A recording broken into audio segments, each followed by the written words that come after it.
Hello dear students, मैं विशाल स्वागत करता हूं आपका आपके अपने physics learning channel wish physics में। बच्चों, लास्ट वीडियो में हमने बात की थी कूलॉम्स लॉ के बारे में।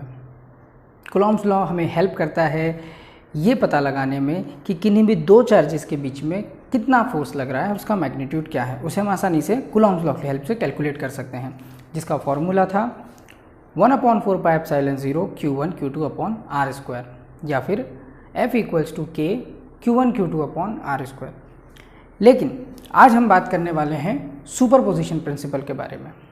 ये कूलॉम्स लॉ का ही एक एक्सटेंडेड फॉर्म है, आप ऐसा इसे कह सकते हैं, क्योंकि यहाँ हम बात करने वाले हैं force due to multiple charges. अब ये क्या है भाई? जहाँ कूलॉम्स लॉ में हमने किन्हीं दो दो पॉइंट चार्जेस की बात की थी, यहाँ हम बात करने वाले हैं मल्टीपल चार्जेस के बारे में। दैट मीन्स अगर बहुत सारे चार्जेस प्रेजेंट हो तो ये बहुत सारे चार्जेस मिलकर किसी एक टेस्ट चार्ज पर टोटल कितना फोर्स लगाएंगे और हम उसे कैसे कैलकुलेट कर सकते हैं। इसके लिए हमें सुपरपोजिशन प्रिंसिपल की हेल्प लेनी होगी।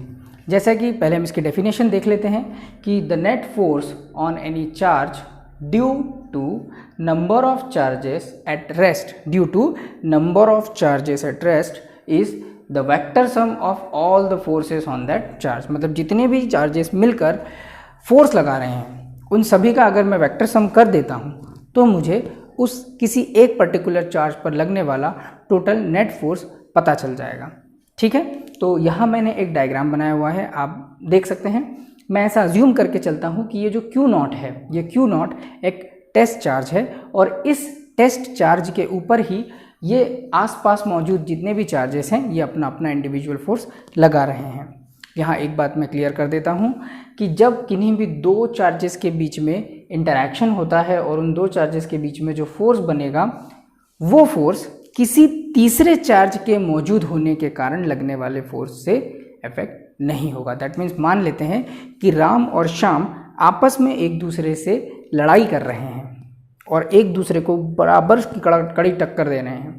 ठीक है, तो ये दोनों आपस में एक दूसरे पर फोर्स लगा रहे हैं। इसी दौरान अगर कोई तीसरा लड़का भी आ जाता है, मान लेते हैं ये है राम और ये है श्याम, और ये आपस में एक दूसरे पर फोर्स लगा रहे हैं। ये दोनों आपस में इंटरैक्ट कर रहे हैं और एक फोर्स लगा रहे हैं। तो इनके जो फोर्स लग रहे हैं आपस में, उसके अलावा अगर कोई तीसरा लड़का यहाँ आ जाता है और वो भी सोहन के साथ लड़ाई शुरू कर देता है, तो इन दोनों के बीच में जो भी फोर्स लग रहा होगा, लेट इट बी F1, ये अनअफेक्टेड होगा। किससे?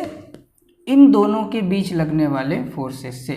मतलब F1 का कोई प्रभाव ना तो F2 पर पड़ेगा और ना F2 का प्रभाव F1 पर पड़ेगा। सेम कॉन्सेप्ट पर अगर हम यहाँ देखें तो अगर ये एक Q0 टेस्ट चार्ज है, इस Q1 चार्ज ने इस Q0 चार्ज पर एक फोर्स लगाया, ऑब्वियस सी बात है ये इसको रिपेल करेगा। तो Q1 के कारण Q0 पे लगने वाला फोर्स उसे हम कहते हैं F01 वेक्टर। ठीक है, F01 that means force on Q0 charge due to first charge. Force on Q0 charge due to first charge, मतलब फर्स्ट चार्ज Q0 के ऊपर फोर्स लगा रहा है और रिपल्सिव डायरेक्शन है, तो ये बनता है F01। सिमिलरली यहाँ पर हम देखें तो एक ये दूसरा चार्ज भी मौजूद है। अब ये जो दूसरा चार्ज है ये भी इस Q0 चार्ज पर एक फोर्स लगा रहा है, तो इसकी डायरेक्शन कैसी होगी? रिपल्शन वाली। तो ये जा रहा है F02 force, that means force on Q0 charge due to second charge, और ये है इसकी डायरेक्शन। सिमिलरली कोई थर्ड चार्ज हो सकता है, वो ये रहा। ये थर्ड चार्ज भी इस Q0 पर फोर्स लगाएगा, तो वो जो फोर्स होगा रिपल्सिव का, उसकी डायरेक्शन ये जा रही है F03। That means force on Q0 charge due to third charge, ये रही इसकी डायरेक्शन। ऐसे n नंबर ऑफ चार्जेस हो सकते हैं, 100 हो सकते हैं, 50 हो सकते हैं, तो हम मान लेते हैं कोई n चार्ज भी हैं। ये n नंबर का चार्ज भी इस टेस्ट चार्ज पर फोर्स लगाएगा और ये रही इसकी डायरेक्शन। तो मैंने इसे कह दिया F0n vector, that means force on Q0 charge due to n-वा नंबर ऑफ चार्ज। ठीक है, तो अब इतने सारे चार्जेस मिलकर इस बेचारे अकेले टेस्ट चार्ज पर फोर्स लगा रहे हैं, तो इस बेचारे से चार्ज पर टोटल फोर्स क्या होगा, तो उसे हमें कैलकुलेट करना है।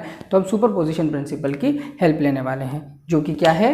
The vector sum of all the forces on that test charge. चलिए कैलकुलेट करते हैं। ठीक है, तो सबसे पहले हम एक काम करते हैं, पहले फोर्स कैलकुलेट करते हैं F01, that means force on test charge due to first charge will be K Q1 Q0 upon R square.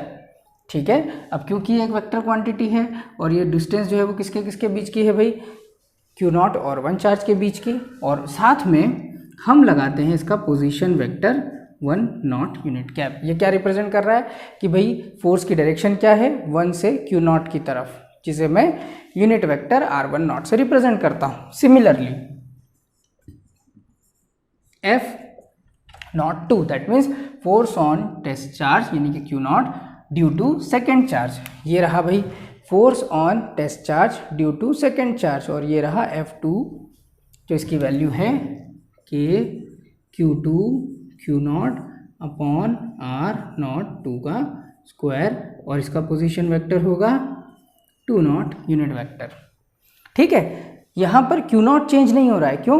क्योंकि Q0 पर तो फोर्स लग रहा है, दो इंटरैक्शन देखें Q1 Q2 Q1 Q2 है ना, दो चार्जेस तो चाहिए, तो बस एक जिस पर लग रहा है वो तो कॉमन है, जो लगा रहे हैं वो बदल रहे हैं। सिमिलरली अब अगर मैं देखूं तो ऐसे n नंबर ऑफ चार्जेस अगर होते हैं तो वो क्या होगा, K Qn Q0 upon R0 n square, और पोजीशन वेक्टर होगा Rn0 का यूनिट कैप। ये सब अलग अलग चार्जेस के कारण उस टेस्ट चार्ज पर लगने वाला फोर्स है। तो टोटल फोर्स क्या होगा ऑन Q0, F0 से रिप्रेजेंट कर रहा हूँ, दैट मीन्स ये वो टोटल नेट फोर्स है जो कि इस Q0 चार्ज पर लग रहा है, that will be F Q0 vector plus F Q0 2 vector plus dash dash dash F03 vector. अब हमें क्या करना है, कुछ भी नहीं, ये जितने भी फोर्सेस लग रहे हैं इन सब की वैल्यूज़ को यहाँ पुट कर देते हैं। चलिए पुट कर देते हैं, तो जो भी नेट फोर्स मुझे मिलता है दैट मस्ट बी, अब एक काम करते हैं, देखिए इसको यहीं शॉर्ट कर देते हैं, K सभी में कॉमन है और Q0 सभी में कॉमन है। ठीक है, तो K और Q0 कॉमन है, मैंने बाहर ले लिए।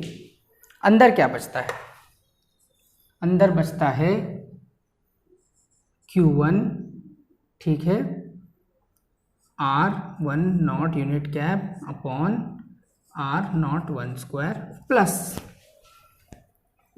Q2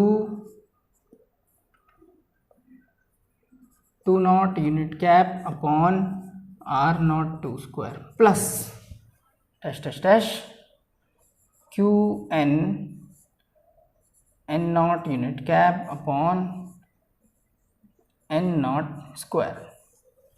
तो आप ये सारी वैल्यूज़ यहाँ रखिए और इस तरह से आपका टोटल फोर्स आप कैलकुलेट कर सकते हैं। ये है सुपरपोजिशन प्रिंसिपल, जो क्या बताता है कि किसी एक चार्ज पर उसके आसपास मौजूद जितने भी चार्जेस हैं वो सब मिलकर कितना फोर्स लगा रहे हैं।